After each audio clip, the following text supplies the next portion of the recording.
صفحہ نمبر 239 سورہ الحجر آیت نمبر 51 سورہ الحجر آیت نمبر 51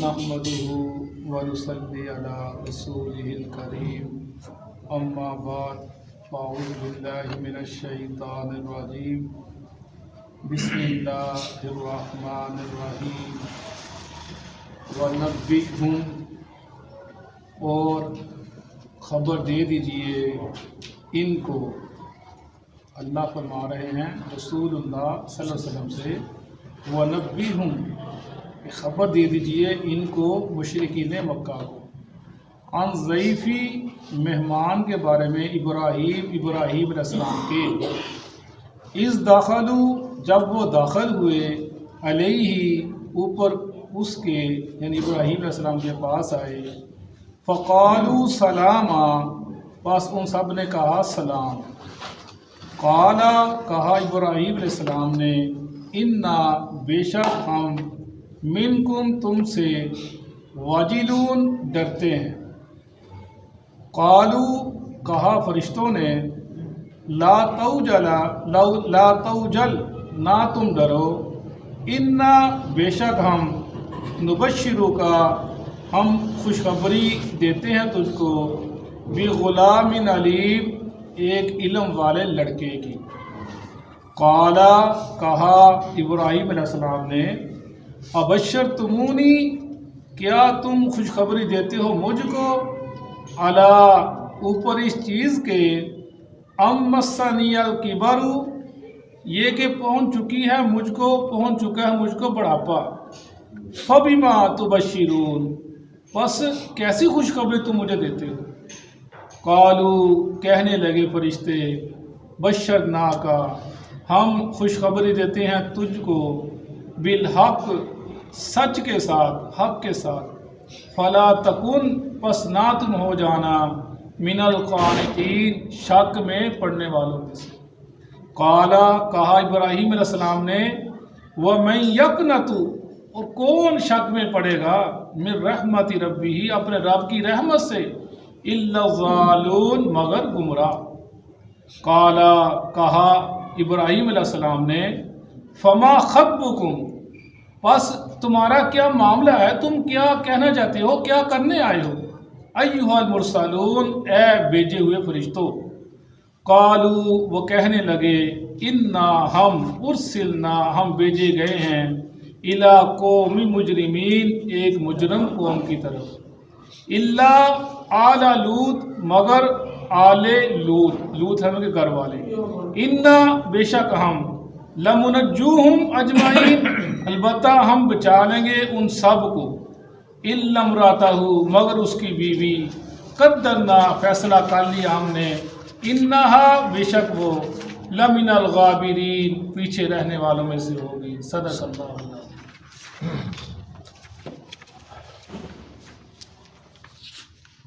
یہ ابراہیم علیہ السلام کا واقعہ ہم سورہ ہود میں بڑی تفصیل کے ساتھ پڑھ کر آ رہے ہیں، یہ بار بار اللہ تعالیٰ ابراہیم علیہ السلام کا واقعہ بار بار آ رہا ہے، کسی نہ کسی رکوع میں، پارے میں چھوٹا سا یا ایک دو آیتیں ایک دو رکوع آ جاتے ہیں، یعنی وہ وجہ یہ تھی نا کہ وہ اللہ کے مخلص بندہ تھا، خالص بندہ تھا، اللہ کے لیے وہ ڈٹ گیا، اللہ کے لیے وہ ہر پوری قوم، پورے اپنے اس وقت کا جو نمرود تھا، بادشاہ تھا، پوری قوم تھی، اپنا خاندان کا اس کے سامنے ڈٹ کے ان کے سامنے، اور انہوں نے کسی کی پرواہ نہ کی، اللہ کو ان کی یہ بات اتنی پسند آئی کہ اللہ تعالیٰ نے، میں نے بتایا تھا کہ سب سے بہترین جو دعا درود پاک ہے، اس کے اندر جہاں اللہ کے نبی کے اوپر درود پڑھا جاتا ہے وہاں پر ان کے ساتھ ان کا نام بھی لیا جاتا ہے، اتنا بڑی فضیلت، اس لیے کہ مخلصین وہ خالص تھے،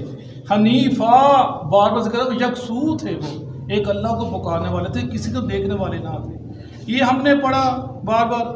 تو اس کے اندر کچھ باتیں جو ہمیں ابراہیم علیہ السلام کے بارے کے اندر آتی ہیں، جو ہمیں سمجھ میں آتی ہیں، کہ فرمایا ما انا علیہ وصحابی، کہ دین کے اندر جس نے کوئی راہ پانی ہو، وہ فرمایا وہ اس راہ پر چلے جس پر میں ہوں، میرے صحابہ ہیں۔ ابراہیم جس راہ پر چلے تھے وہ ہم نے پڑھا، اور ہمارے نبی علیہ السلام نے ہمیں کیا درس دیا، کیا تلقین کی، فرمایا جس پر میں ہوں میرے صحابہ اس راہ پہ چلنا ہے۔ جو اس راہ سے ہٹ گئے، جنہوں نے اس راہ کو چھوڑ دیا، فرمایا وہ شیطان کے رستے پر چل پڑے، وہ دین سے ہٹ گئے، وہ جنت کے رستے سے ہٹ گئے، وہ جہنم کی راہ پہ چل پڑے جو اس راستے سے ہٹ گئے۔ سیدھا راستہ میں اور میرے صحابہ کا ہے۔ اس میں احادیث آتی ہیں بڑی زبردست۔ حضرت حذیفہ، بخاری شریف کی حدیث ہے، رضی اللہ عنہ، وہ کہتے ہیں کہ لوگ اللہ کے نبی کے پاس آتے، ان سے وہ باتیں پوچھتے اچھی اچھی خوشیوں والی، خوشخبریوں والی۔ میں جاتا اللہ کے نبی کے پاس، میں ان سے باتیں پوچھتا بری یعنی فتنوں والی، کہ جو آپ کے بعد فتنے آئیں گے، جو آپ میں فتن رونما ہوں گے۔ کہتے میں اللہ کے نبی کے پاس آیا، میں نے کہا یا رسول اللہ صلی اللہ علیہ وسلم، ہم جب جہالت میں تھے، برائی میں تھے، تو اللہ نے ہم پر رحمت کی، فضل کی، آپ کو ہمارے پاس بھیجا، اور آپ کا فضل، اللہ کا فضل ہو گیا، اللہ کی رحمت ہو گئی۔ تو یہ جو سب سے اچھا زمانہ ہمارے پاس ہے، کیا اس کے بعد برا وقت بھی آئے گا، برا زمانہ بھی آئے گا؟ آپ نے فرمایا ہاں حذیفہ، اس کے بعد ایک برا وقت بھی آئے گا، برا زمانہ بھی آئے گا۔ کہا یا رسول اللہ کیا اس کے بعد پھر اچھا وقت آئے گا؟ فرمایا ہاں حذیفہ، اس کے بعد پھر اچھا وقت آئے گا، اچھا زمانہ آئے گا، لیکن اس میں دعا ہوگا۔ زمانہ وقت آئے گا اچھا، لیکن اس میں دعا ہوگا۔ پوچھا یا رسول دعا کیا ہے؟ فرمایا لوگ، دعا یہ ہے کہ لوگ میرے طریق، میری سنت کو چھوڑ دیں گے، اس راستے پہ نہیں چلیں گے، میری حدیث، میرے طریقے کو، میری سنت کو چھوڑ دیں گے، اور فرمایا ان میں برائیاں بھی ہوں گی، چھائیاں بھی ہوں گی، ملے جلے اعمال ہوں گے، ان کے ملے جلے اعمال ہوں گے، برائی بھی ہوگی، چھائی بھی ہوگی، نیکی بھی ہوگی، بدی بھی ہوگی، ملے جلے اعمال ہوں گے۔ کہا یا رسول اللہ وہ فرمایا ایسے لوگ ہوں گے۔ فرمایا پھر اس کے بعد پھر زمانہ برائی کا آئے گا، فرمایا اس کے بعد پھر برائی کا زمانہ آئے گا۔ فرمایا ایسے لوگ پیدا ہوں گے جو جہنم کے کنارے پر کھڑے ہوں گے اور لوگوں کو بلائیں گے اس کی طرف۔ فرمایا جو لوگ ان کی دعوت پہ لبیک کہیں گے وہ ان کو جہنم میں جھونک دیں گے۔ فرمایا یا رسول اللہ ایسے لوگ کون ہوں گے، ان کے بارے میں بتا دیجئے۔ فرمایا وہ لوگ ہوں گے، فرمایا تم میں سے ہوں گے، ہم میں سے ہوں گے، فرمایا ہماری زبان بولیں گے۔ کہا یا رسول اللہ اگر میں ان کا زمانہ پالوں تو میں کیا کروں؟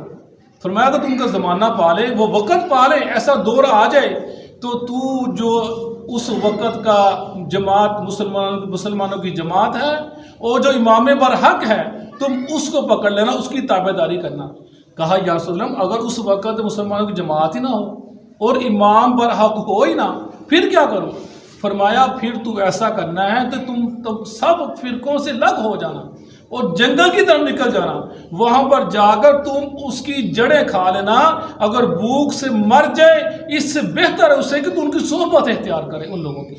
یہ کتنی حدیث جو ہمیں بتا دی گئی کہ فرمایا کہ ایسے لوگ جو مسلمان ہیں، جو کلمہ پڑھتے ہیں، دیکھو میں وہ میرے طریق پر نہیں ہیں، انہوں نے میرے رستے کو چھوڑ دیا، لیکن ان کے جو اعمال ہمیں اچھے بھی ہوں گے، برے بھی ہوں گے۔ جیسے کہ ہم دیکھتے ہیں ہمارا جو آج کا دور ہے اس کے اندر ایسے ہی ہے نا، لوگ کیا کرتے ہیں، دین بھی ہے، نمازیں بھی ہیں، سنت بھی ہے، بدعت بھی ہے، شرک بھی ہے، توحید بھی ہے، وہیں پر نمازیں ہو رہی ہیں، وہیں پر اللہ نبی مخالفت ہو رہی ہے، چاہے وہ نماز ہے، چاہے وہ روزے ہیں، چاہے وہ زکوٰۃ کے ذریعے کے مسائل ہیں، چاہے وہ قبروں کے مسائل ہیں، چاہے وہ اللہ کو مانگنے کے مسائل ہیں، چاہے وہ کوئی بھی مسئلہ ہو، انہوں نے خلط ملط کر دیا معاملات کو، دین کو خلط ملط کر دیا، لوگوں کو سمجھ نہیں لگتی، جو لوگ عام لوگ ہیں کہ اس کی سنیں، اس کی سنیں، کس کی سنیں، کس کی نہ سنیں۔ فرمایا یہ وہ لوگ ہیں جو فرمایا کہ جو دین کو جنہوں نے خلط ملط کر دیا، اچھے عمل برے عمل، لیکن فرمایا کہ وہ دوزخ کے کنارے پر لوگ بلا رہے ہیں، جو جس نے فرمایا ما انا علیہ و صحابی، جس پر میں ہوں میرے صحابہ ہیں۔ ہم نے دیکھا ایک وقت آیا تھا، وہ مشرقی کے نام سے ایک آدمی آیا، بڑا نام اس کا چلا، لوگوں نے کہا جی بس اس نے تو اس نے لوگوں کو کھینچ کر لے کے چلا گیا، یہ لوگوں مولوی نے اپنے جماعتیں بنا لی، اپنے فرقے بنا لیے، پھر وقت آیا وہ ختم ہو گیا۔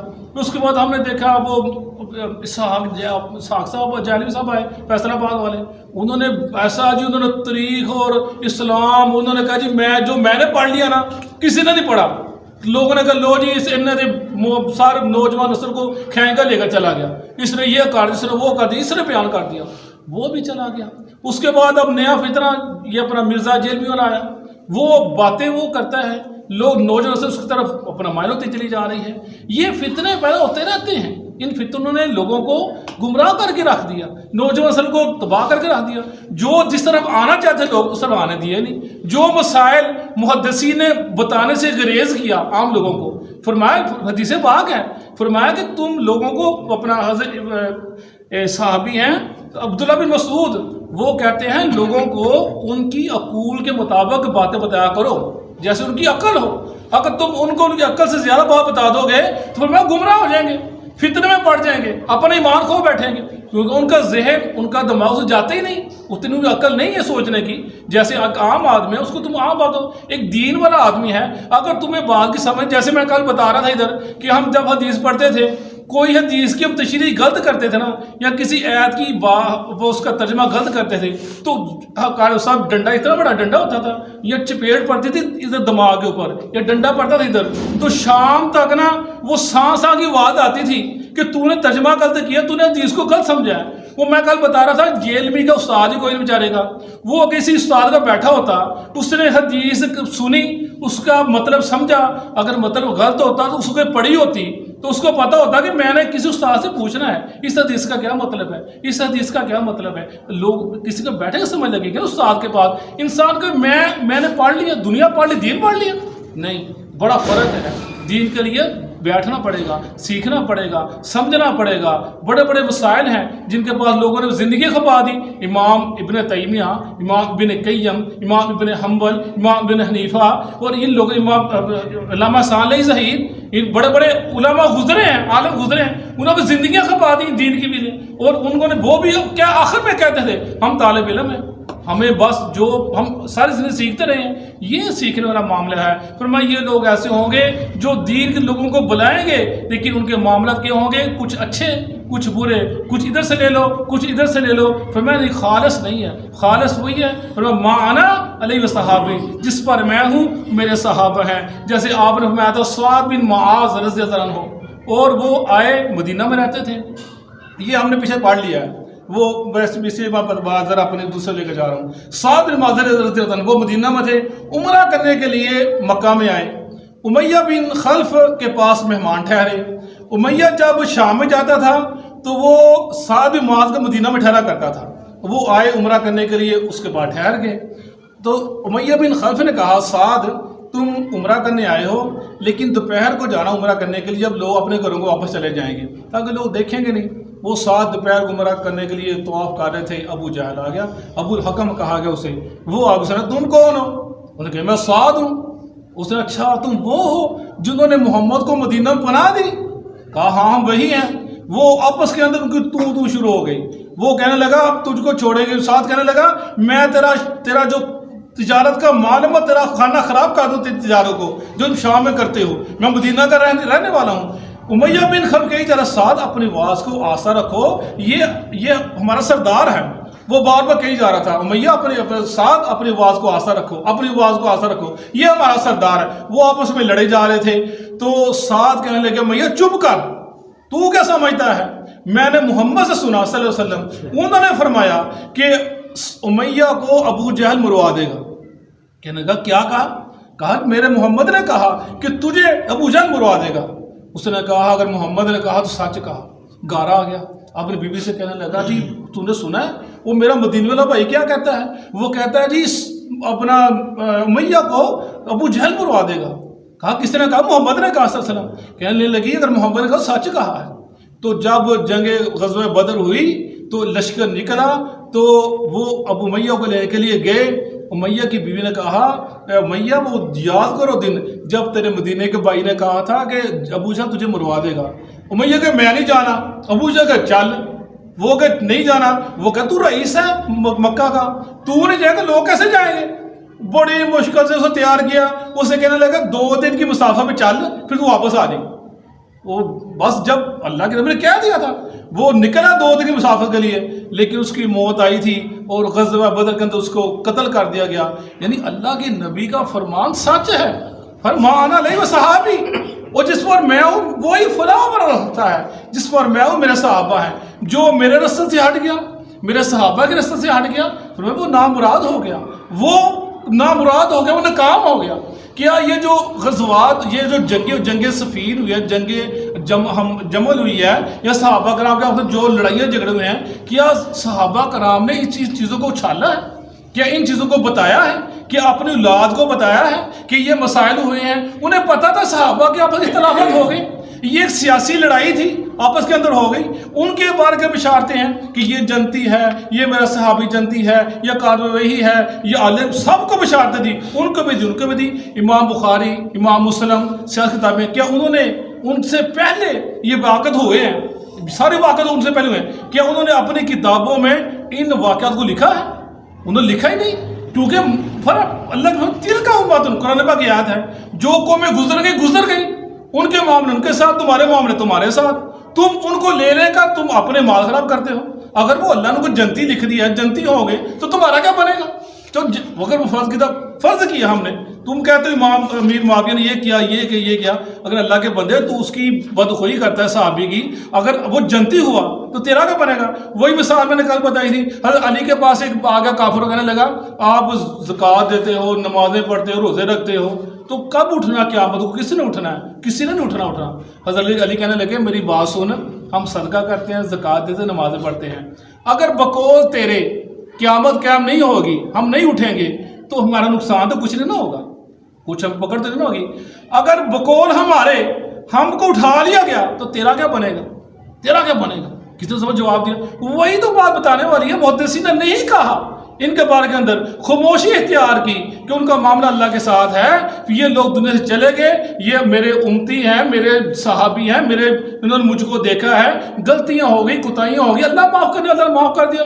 تم ان کو مسائل کو لے کر خود بھی اپنا ایمان تباہ کرتے ہو اور لوگوں کو بھی ایمان کو تباہ کرنے کی کوشش کرتے ہو۔ فرمایا مان صحابی، جس پر میں ہوں، میرے صحابہ ہیں، وہی راستہ کامیابی والا ہے، وہی راستہ فلاح والا ہے، اسی میں کامیابی ہے۔ یہ جو فتنے بار بار اٹھ رہے ہیں بڑے بڑے، اللہ تعالیٰ ہمیں ان سے بچائے، نوجوان نسل کو بچائے۔ نوجوان نسل کو یہ چھوٹے مسائل ڈھونڈتی ہے، مزے والے مسائل، یہ دوسرے مسائل ڈھونڈتی، جس مزے ہوتے ہیں اس کے خلاف۔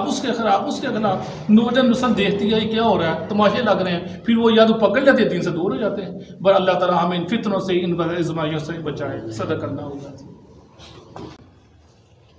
أعوذ بالله السميع العليم من الشيطان الرجيم ونبئهم، اور آپ ان کو خبر دیجئے، عن ضيف إبراهيم، ابراہیم علیہ السلام کے مہمانوں کے بارے میں، اذ دخلوا علیہ، جب وہ ان پر داخل ہوئے، فقالوا، بس انہوں نے کہا، سلام۔ قال، ابراہیم علیہ السلام فرمانے لگے،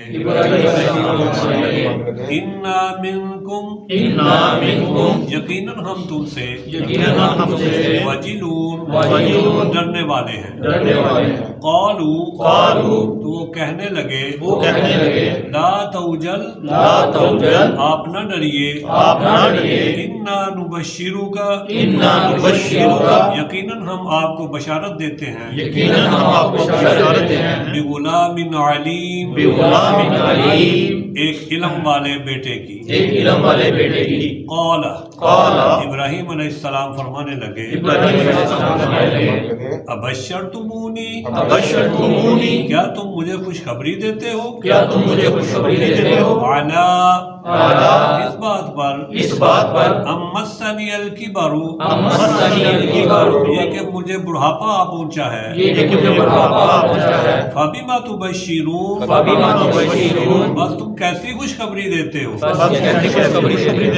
قالوا، وہ کہنے لگے، بشرناک، ہم آپ کو خوشخبری دیتے ہیں، بالحق، حق کے ساتھ، فلا تکن من القانطین فلا تکن من القانطین بس آپ نا امید ہونے والوں میں سے نہ ہو جائیے بس آپ نہ ہو جائیے قال قال ابراہیم علیہ السلام کہنے لگے ابراہیم علیہ السلام کہنے لگے وَمَن يَقْنَطُ وَمَن يَقْنَطُ اور کون نا امید ہو سکتا ہے اور کون نہ ہو سکتا ہے من رحمت ربہ برحمت ربہ اپنے رب کی رحمت سے اپنے رب کی رحمت سے الا الضالون الا الضالون مگر گمراہ ہونے والے مگر گمراہ ہونے والے یعنی سوائے گمراہ ہونے والوں کے اپنے رب کی رحمت سے کوئی بھی نا امید نہیں ہوتا قال ابراہیم علیہ السلام کہنے لگے ابراہیم علیہ السلام کہنے لگے فما خطبکم فما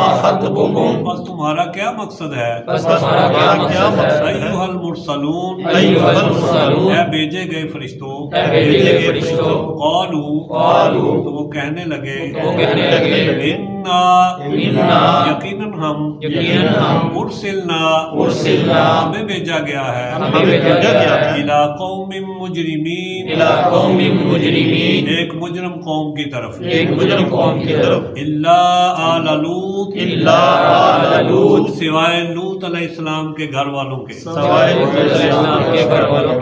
انا یقیناً ہم لمنجوہم البتہ ہم ان کو نجات دیں گے اجمعین سب کو الا امرأتہ سوائے اس کی بیوی کے قدرنا ہم نے طے کر لیا ہے انہا لمن الغابرین یقیناً وہ پیچھے رہنے والوں میں سے ہوگی یقیناً وہ پیچھے رہنے والوں میں سے ہوگی